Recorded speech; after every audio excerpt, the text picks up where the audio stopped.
Seja bem-vindo ao canal, esse canal que é destinado à evangelização espírita infantil.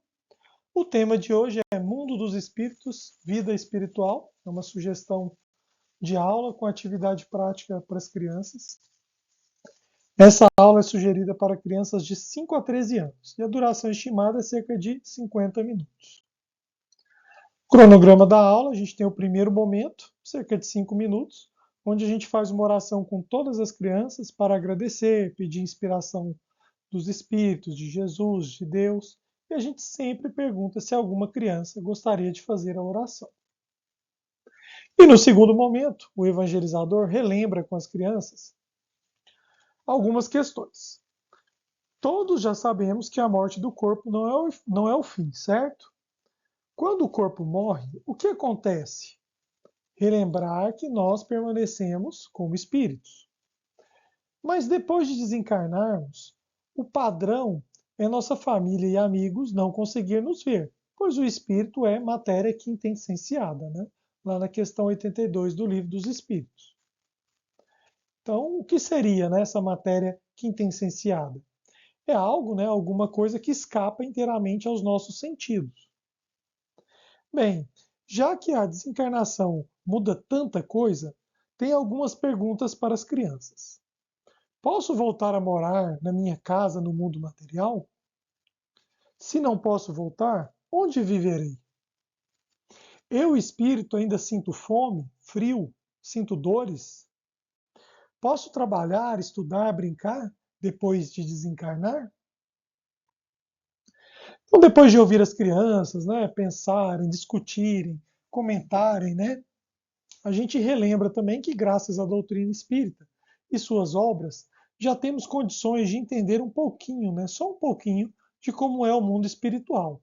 Mas estamos longe ainda de compreender tudo. Então a gente conversa com as crianças sobre a resposta do item A e B. Depois de desencarnar, nós espíritos não moraremos mais na nossa casa material. Mas isso não quer dizer que não poderemos visitar nossa família, né? Ou rever a família que ficou aqui. Como já disse Jesus e relembrou Allan Kardec, há vários tipos de mundo, né, no universo. E esses mundos são habitados por espíritos segundo o grau de evolução deles. Então a gente tem mundos celestes, mundos superiores, mundos de regeneração, mundos de prova e expiação e mundos primitivos. Mas como assim? Aqui no mundo material, como fazemos para morar em uma casa? Precisamos de dinheiro, né? Casas em lugares mais bonitos precisam de mais dinheiro. Mas no mundo espiritual não há o dinheiro. O que é levado em conta para definir onde moraremos são as nossas conquistas, né? As nossas duas asas, a que a gente chama asa da sabedoria e a asa do amor. Então a gente precisa, né? A gente já tem uma sugestão de aula com esse tema. A gente precisa sempre estar melhorando a nossa asa da sabedoria e a asa do amor. E a resposta do item C? Assim como os mundos, os espíritos também têm uma escala de evolução. Os espíritos puros, superioridade intelectual e moral, né, as duas asas, como Jesus, por exemplo, não sentem fome, frio ou dor. Mas nós, que ainda somos imperfeitos e mais ligados à matéria, podemos sentir frio, fome, dor ou necessidade de descansar. E a resposta da pergunta D é a seguinte: sim, podemos e devemos continuar trabalhando e estudando. O mundo espiritual é o nosso lar. Lá é possível ajudar outras pessoas, estudar diversas áreas, ouvir música, trabalhar com arte, pesquisa. Também podemos brincar. Então, graças aos livros escritos por vários médios, como Chico Xavier, Nosso Lar, é possível entender e imaginar um pouco do mundo espiritual. E aqui a gente sugere que o evangelizador coloque um pouquinho dos vídeos do Nosso Lar para as crianças, né, para elas terem uma noção, já que o filme, né, é baseado no livro Nosso Lar, de como é esse é, mundo espiritual. Então eu separei alguns trechos aqui. A gente tem o André Luiz no umbral, né, e os tempos, né, para vocês, o André Luiz sendo resgatado, né, depois que ele fez uma oração. E já temos André Luiz no hospital, Então mostra para as crianças, né, como é o umbral, que região é essa, explicar para as crianças, né, como funciona, quem habita. Depois do nosso lar, mostrar para elas a ideia do hospital no nosso lar, que tem hospital, que as pessoas chegam sentindo dor, chegam com fome, com sede. Tem até um episódio desse no filme, no livro.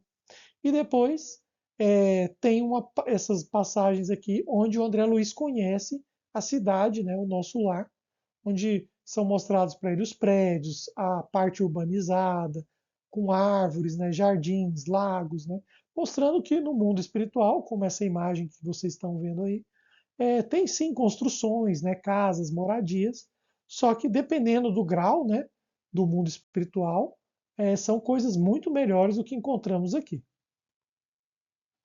E depois de conversar com as crianças, a gente vai para a nossa atividade prática. Como elas já tiveram uma boa noção de como é nessa vida espiritual, o que acontece depois da morte do corpo, é hora deles se revezarem para desenhar um quadro, uma planta ou um mapa do mundo espiritual, representando ambientes como o nosso lar e outros como o umbral. Para isso, poderão utilizar tinta, canetinha, lápis de cor, cartolina e giz de cera. Então, o evangelizador vai dividir as crianças em 3 turmas. A turma 1 fará o desenho nessa planta do mundo espiritual. A turma 2 fiscalizará e analisará se as atividades das outras 2 turmas, principalmente a turma 1, está sendo bem feita. E a turma 3 acompanhará o evangelizador cantando a música A Melhor Oração é o Amor. Depois que o evangelizador cantar 2 ou 3 vezes essa música, com a turma 3, as turmas rodam, né, fazem um rodízio. Quem estava desenhando vai fiscalizar. Quem estava fiscalizando cantará. Quem estava cantando desenhará. Esse rodízio deve acontecer até cada criança, turma, participar de cada atividade, desenho, cantoria e fiscalização. Depois da atividade, perguntar para as crianças o que elas acharam. Foi legal? Foi fácil continuar o desenho, o mapa que a outra turma estava fazendo? O que vocês acharam de cantar? E o pessoal da fiscalização, o que eles observaram? O pessoal das outras turmas estavam fazendo direito? Continuaram o trabalho? E após essas considerações, né, explicar para as crianças que essa atividade é parecida com o que acontece conosco. Quando encarnados, continuamos as atividades de outras pessoas, contribuímos para o progresso do planeta e o nosso também, que foi o que a turma 1 fez inicialmente. Né? Ou seja, quando estamos aqui, a gente acaba contribuindo para a evolução. Né? Alguns criam o rádio, depois vem a televisão, outros criam a roda e depois o carro. Né? É um processo contínuo. Né? E ao desencarnar, a gente tem um momento de reflexão, como aconteceu com o André Luiz, onde analisamos a nossa vida, né, o nosso progresso, como foi a nossa vida aqui, que é o que a turma 2 fez. E já no mundo espiritual, a gente continua com o nosso aperfeiçoamento, né, muitas vezes realizando novas atividades e desafios. Foi o que a turma 3 fez, né? Cantou, fez outras atividades no mundo espiritual. E por fim, né, depois dessa atividade com as crianças, a gente termina com a oração de encerramento, convidando mais uma vez as crianças e pedindo também para elas organizarem as salas, né? Guardar a canetinha, o lápis de cor, tudo no lugar. É isso. A gente espera que vocês tenham gostado dessa sugestão bem dinâmica, né? Com a brincadeira com as crianças. Deixem aqui nos comentários o que vocês acharam dessa atividade, caso façam. Fiquem com Deus.